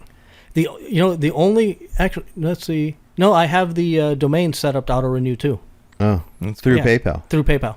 Well, there you go. Yeah, so So if something happens, Buy Donald. woodworking plans. we have to buy plans. I know. Yeah. It's our job. It's to keep like every month. I'm gonna go buy plans. And you might learn something along the way. No, I'm not gonna. Yeah, you're like, I don't care No, about I just need the, No, I the know. truck. Yeah. Yeah, I know. yeah, and you could keep buying the same plans. Yeah. As Here's long as a- the money goes into PayPal. Here's a Yeah. good question. Do you still regularly upload to Truck Run? If you see me at a show, Uh-huh. then that show's getting posted. Okay. I mean, that sounds bad on me for not going to visit recently, but I don't know. When COVID hit, so for 2000, 2020? Yep. Yeah, so 2020, there's like no show coverage. Yeah. And then 2021, I went to a couple of shows, but I went to the Forbidden show. I got back. No, you went to the Forbidden show in 19. At Avi. Yeah. Yep. And then in 2021, I think 2022. We had the auto mixer. I didn't do auto mixer. Okay. 2022 2021 we had the auto mixer. 2021 was no Forbidden show but auto mixer at the end. 2022 was the first River Lodge Forbidden show. Okay, yeah. So I and went then to last that one. year. And like this year. 2 weeks before, something happened and I couldn't get into the website. I can't remember what it was. And so I get back and I couldn't get in the website because it was all front page from 2000. Yeah. Microsoft front page, and which turned into Expression Web, which, and so then I would do it all here, and then I would FTP up to the site, and something happened and I couldn't do it. So I was like, screw it. So I made a whole new website. Oh, really? Yeah, with WordPress. And so that's why it took like a month for the show coverage to get up, because I had to build a new website so I could upload to it. So that's why now if you go to the website, it looks more modern, and they're up on the top right. It says click here to see the old site. Oh yeah, okay. I actually have seen that. Yeah. And all the old site's going to stay there because it's all in search index. You search stuff, it's going to show up there. Yeah. So that's how you'd find, like, if you remembered a show from 10 years ago, that's the way to find it. Yeah, it is. Yeah, it's good. We're good. Oh, we're back. So we never went anywhere. I know. So what are we talking? We're talking about. Sorry, that's very funny. For people listening, the camera died. Yeah. And we took a little break. But we're back. And what were we talking about? We're talking about the new Truck Run page. Yes. Yeah. Okay. And then the future of truckrun.net and kind of all that stuff. Yeah. So I came back and rebuilt the whole thing. Yeah. And I'm slowly putting all the show coverage, into the new site, but it's not my priority. Yeah. So fun with woodworking and retiring other stuff is your priority. Exactly. Yeah. So that's a good priority to have. Yeah. So that's cool. It's just I'm a little bit older than you guys are. So yeah. Not much, but you are. So I have some funny stories. Yeah. So one of my favorite things. Oh, sorry. Nope, go ahead. In my notes, Dave Warren and I made the Acron website in 1996. Okay. Wow. So okay, sorry. Go ahead. So it's almost 30. Yeah. Almost 30 30 years, years of making websites almost. Yep. That's crazy. Wow. And then when was Truck Run launched? 2003. Okay. So that's 20 years that Truck Run has Yeah. existed. Crazy, man. That's awesome. Yeah. Donald was. Oh, no. My notes say 2001. Sorry. So it's been over 20 years. Yeah, it's been over 20 years. So here, there. I forgot I had notes. So go ahead. So some of my favorite things to do when I went to truck runs, especially like Summer Madness for the most part, was me and Donald were always the last ones awake. Like always. It didn't matter. So there was the very first time. What's the Mexican corn called on the cob? Elote? Yeah. We were hungry and we walked around and found an elote guy, and it was the most amazing. It's the first time I ever had it. Oh yeah? Yeah. Was with Donald. And then one of the funniest things was Rezo in Blythe. You're not a big drinker, right? Like No. I I get drunk 3 or 4 times a year. Okay. But when Donald gets drunk, he just becomes more Donald. Uh-huh. It's just it's like a more polished version of Donald. So there was one time at Rezo where we snuck into Dave's from Senseless Behavior. Yeah. He had an RV, and we snuck in, and we were like both drunk. And the drunk hungry, like you just want like snacks and stuff. Mm-hmm. We open the fridge, and there's a claim jumper. Well, he'd been bragging about it all day. Right. That's right. Yeah. So we're camping, essentially. It's Friday or Saturday night. And, he had been bragging about it, and there was no one in his camp. Everyone was at the stage or something. No, they were in the motorhome. I went in stealthy. To steal this fool's pie? Yeah, it was like 2 a.m. Yeah. Oh, and we ate it in the RV. No, we ate it outside. and then I broke you back in and put the empty box back in the fridge. Right. Okay. See, these memories become very. If I would have told the story, it would have been about the same, but a little bit different. But the bottom line is, he went into his RV, stole this big old piece of chocolate. Motherload cake. The Motherload box cake. for one slice is this big. It is no joke. So we ate it, and then he went back in and put the empty box back in. That's awesome. Yeah, and then did they find out? Oh yeah. Oh yeah. Well, yeah, their cake was gone. Their cake was gone, and then Greg zip tied their RV shut. No, that's with funny. industrial. That night, this guy Greg that was in our club, he would go around and it would be dead quiet, and you would just hear zip of a zip tie, and someone in the tent go, "God damn it!" because they knew what happened. Yeah, I started carrying snips with me yeah. because I knew he was going to zip tie my That's tent. funny. That's funny. That was so yeah. That was just some of my, and we did that at the Forbidden Show at the lodge. We just kind of stayed up and just talked. So, Summer Madness, when it was out at Robin's Nest. Mm-hmm. Yes. And that's when Ernie was still in Forbidden. Yep. Me and Steve and Ernie and Brian. This was our getting to know each other. Yeah. Run. You know, we had talked online. We had been to the Forbidden Show, and didn't Steve come up with Goldschlager? yeah, I had bought. Big Steve? No, this was way. Steve Dort. Oh, And- okay. And Steve. so I had brought a bottle of Goldschlager, and didn't one of the two of you have a bottle I as well think for so, some yeah, reason? 'cause we always because did. that was the thing at the time. Uh-huh. So the four of us in one night drank 2 full bottles of Goldschlager, Jeez. and I don't drink often, but when I drink, I can drink. Uh-huh. So to get me buzzed, it takes 10, 12 shots. Oh, wow. Because I eat a hearty meal. I eat a hearty meal, and because I don't want to get sick. Mm-hmm. And so when I drink, I drink quite a bit. So the four of us spent the night drinking Goldschlager until 4 a.m. That's awesome. And that's what kind of cemented Yeah. our friendship. Yeah, cool. it was kind of a tradition that Donald would. Sometimes he'd be camping with us, sometimes not, but we'd always find each other and just we'd watch everyone just kind of go to sleep and, And then you're just like, have "Hey." conversation. Yeah, just sit there and just talk, and it was so much fun. That's cool. The last Summer Madness that I went to out in Bakersfield, Joe Bernardo from Relax, Oh, yeah, uh-huh. He always goes and sets up the campsites, and our normal spot for whatever reason was taken, so he got us the spot next to the fence across from where Forbidden camps. And I show up and I go over there. And it's not there. And I call Joe. Hey, where are you at? Oh, we're over here. Blah blah blah. And I get there, and he's all, yeah, you should be happy. We're next to Forbidden because he knows I'm going to spend all night talking to Brian. That's funny. That's cool. Yeah, man. And I think that's when Chelsea found out that I did TruckRun.net. It was, yes. Because she's asking Brian, why is this guy here? Why do I want to know this guy? This is later on, much later. Yes, Yeah. yes. This Yeah. is 2015, I think. Something like that. And he says, well, he does truck.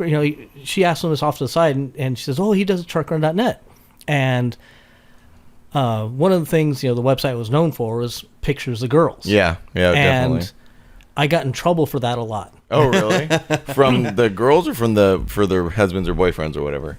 Mostly the girls. Oh, Yeah. And so if a girl comes storming up to me and says, do you do TruckRun.net? Nope.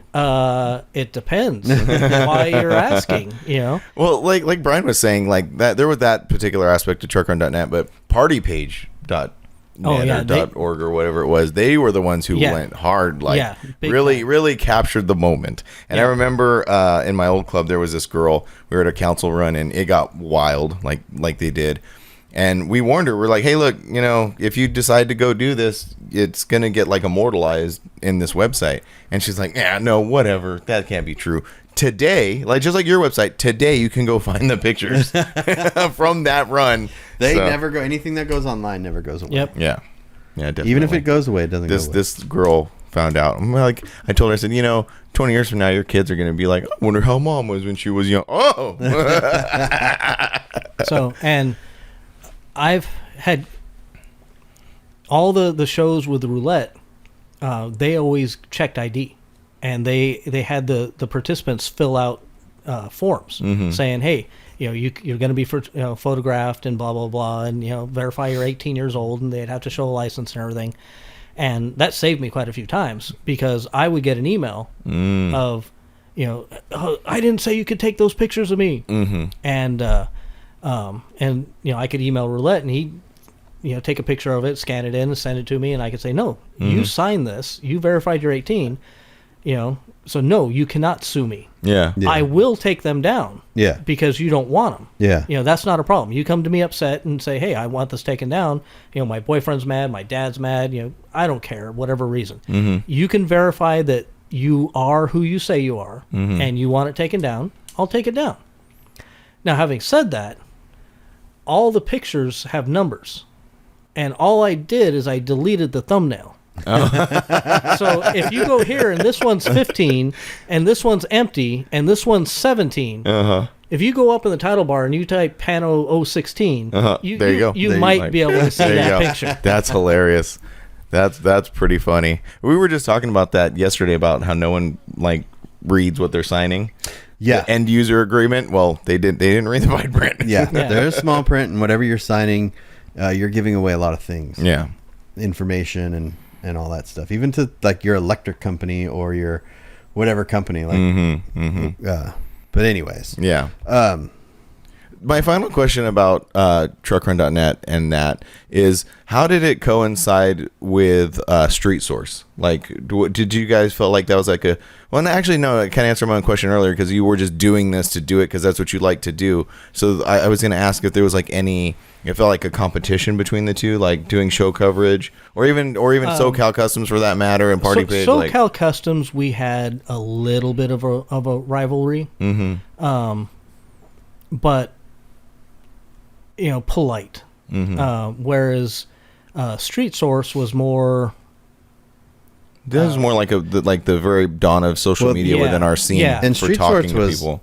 Dying out, I would say, almost. What year? Yeah, because originally it was Street Scene. Yes, and he had to change it, legal reasons. Yeah, because there was a Street Scene, actual Street Scene magazine, print magazine, but that was original Mini Trucker social media. Yeah. Well, actually, and I paid for it. I paid. I had a membership card. I had the T-shirt. I never had that stuff, but I definitely remember, doing the membership or whatever. But for me, the actual prelude to all that, which I think was the very first social media Mini Trucker stuff, is, do you remember guest books on people's websites? Yep. That was if you have beef, well, every club had one. We had one. Every club had one. Yeah. So if you had beef with a club or something, you would go to their website and go to their guest book. And I remember paragraphs and novels. It was like the OG Yelp reviews. Yeah. Or no, it's this happened to the show and you did this, and then you'd go over there and you're like, no, you did that. It was crazy. And then I remember in my old club, we each chapter had their own website, so and we were beefing, so they would beef on ours and then we would beef on theirs. The original Facebook comment section. Exactly. Yep. But then to really prove your point is you'd print it out and then go take it to a meeting and say, look at what you said, man. Yep. And I used to go to the council meetings, get all the flyers, go home, scan them in, and then put them on the Act One website. Oh, really? Oh, cool. And then I followed that with truckrun.net, and I worked really hard at it. Yeah. To where I was the primary source if you wanted to know for upcoming events for cool. a lot of people. Yeah. Where I'd be somewhere and somebody would be like, oh yeah, I couldn't remember where this was, so I went on your website and I looked at the flyers and I got the address. And There's nothing like that right now. Yeah, and it's mainly Facebook. Everybody makes Facebook. Yeah, but everyone has a Facebook events page, but there's no centralized website for upcoming events. There's one that shows hot rod cruise nights and stuff like that, but a website or part of a website where you can look for Ride and Low has their list that they do every year, but there's no website where you can go look at flyers. I'll go to the Forbidden Show and I'll get energized and I'll go out and find all the shows and I'll put them in my coming events. And then after a couple of months, I was just like, yeah, it's too much work. You're like, that's boring. Yeah. Well, it's just there's so much stuff out there Yeah. that I have to go search for. Yeah. Whereas it used to be I could go to the council meeting and just Yeah. get Grab the flyers Yeah. and then. Or and people go. would search you out and be like, hey, can you put this on your Yeah, website? they'd email it to me. Yeah. Yeah, it's definitely a different world now. Yeah. Well, and talking about Erica and Jose's list for Ride and Low, like it's like work for them to go find all the events. Well, yeah, because they'll put it out and then someone will go, oh, you forgot my Yeah, event. and then It's they like, have no, to they didn't redo it. forget your event. You just, there's nowhere to do that. Right. Yeah. Right. So maybe. All right, upcomingevents.com. Yeah. There you go. I'm buying it right now. Yeah, do it. Well, we kind of do that like here a little bit. We're trying to at least Yeah. talk about That's like, one thing upcoming events. we're going to try to do on the podcast a little bit. Like not here's the thing that it could turn into, like the last 5 minutes we can be like upcoming events. Not just ones we're going to, but like Yeah. In general. in general, people hit us up and like, hey, can you shout out our event? Like, yeah, we for sure. But then that can turn into a thing. Yeah. Yeah. Everything turns into a thing Everything eventually. turns into a thing. Right on. Well, That what was do you have awesome. anything else in your notes? Let's see. What about your notes, Frank? My notes are up here. So no, that's Donald pretty and I much don't- my notes. Donald and I really don't have any like intimate stories. I don't think. I just kind of known you forever and just talked to you at shows and yeah. Yeah, well, and see, that's the thing is, being, like I said, quote unquote, the magazine guy. I always had people coming up to me. Yeah. And I'm terrible with names. Yeah. I'm okay with faces. It's like I can look and say, okay, I know I've met you before, but I can't remember your name. But if you tell me, oh, I drive the blue. Yeah, for sure. Okay, I know that truck, and now I'll kind of, and so, I know I talk to you quite a bit, but until you join Forbidden, and Yeah. we're, because all the old school Forbidden guys know me. The newer guys are starting to know me, a little bit, but all the old school guys know me because I spend half my time, hanging out. Well, we hung out before that too. When I was in my old club, like you knew Pat and stuff like Yeah. that. Yeah. So like, yeah, it's just been a kind of thing where everybody's just kind of been around. Yeah. Yeah. For sure. Well, it's So, cool. and then keeping my tradition of making stuff. I don't know if you guys noticed up back behind you. Yeah. Oh, is there lights in there? Is there Yep. candles in there? There's candles in there. Not real candles. No, they're LED. Okay. Okay. It just burst into flames. Those are for you guys. Oh, do we get presents? Yep, you get oh one my each. gosh. Well, your That's hat's awesome. still $25. Yeah, no, we're gonna need that before we leave. And then there's that little wooden box. Can you hand that to me, please? Oh, this is my new favorite part of Donald. Yeah, I know. I'm all, what do we get? I just like making cool shit. Yeah. Is what it is. So Oh, blue. sick, dude. Dude. Is there dog tags? That is cool. Red for you. That's sick. That is That's freaking awesome. rad. For And our your name's on the audio listeners, Donald just gave us dog tags that have a D, drop D on the front and our name on the back. I'm wearing that forever. And then I'm everybody has an apparel company, Yep. but I started a new. So if you go on funwithwoodworking.com, there's a section that says t-shirts. So I get designs made. So I came up with a new design that I'm very upset that there's people out there stealing my design already. Oh, really? Yeah. So Oh, that's. Do you even word work, bro? That's awesome. Yeah, this dog tag has a thing that looks just like the shirt I just made, which says "Hardcore Woodworker," and it says "Hardcore Woodworker." That's tight. give one to Brian. Here, Wait, there you go. that's so cool. That's awesome, man. That's really cool. And like I mentioned, I do have my own my own t-shirt company. Uh-huh. So. This is my new shirt that I'm going to be selling. That's awesome. I've seen that before. I don't know where I've seen it. Do you even woodwork, That bro? is amazing. That's awesome. That's sick. That's awesome. So this is the new shirts I'm going to start wearing in my Yeah, my videos. I like it. I dig it 100% because I just stole it from somebody else. And then when you do stuff on the laser, it cuts everything out cleanly. So there's always extra space. Oh, nice. Oh, that's like donut holes. Yep. They're little D's. Yeah. They're That's donut awesome, holes. man. Thanks, Donald. Hey, you're welcome. You're and then, awesome. This is a shameless plug, Yep. You plug all you want. but I sell these on my website. So these are for you guys. Oh, wow. Oh, wow. This is where I murder limes. Nice. Nice. So These Look are at that. You're the ultimate Dude, Christmas gift giver. Yeah. Like, it's fun. Like Yeah. I said, for me, I just like making stuff. well, in a world of very cheesy, gimmicky, like you just walk into a store and everything's plastic, everything's just the same, everything says wine on it, or everything's farmhouse deco or something. You know what I mean? Like this, like unique gifts are hard to come Yeah. by. So being able to make them, and that's, like I said, that's the goal. Yeah. Every time I show up to a relaxed event, it's always, they're like, okay, what are you selling now? You're like, hold on. Yeah.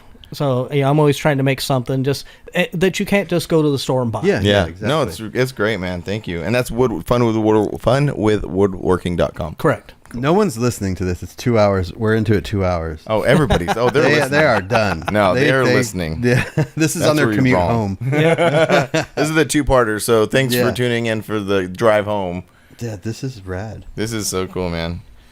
Thanks. That's awesome. Now, Frank, don't forget to take yours. No, I know.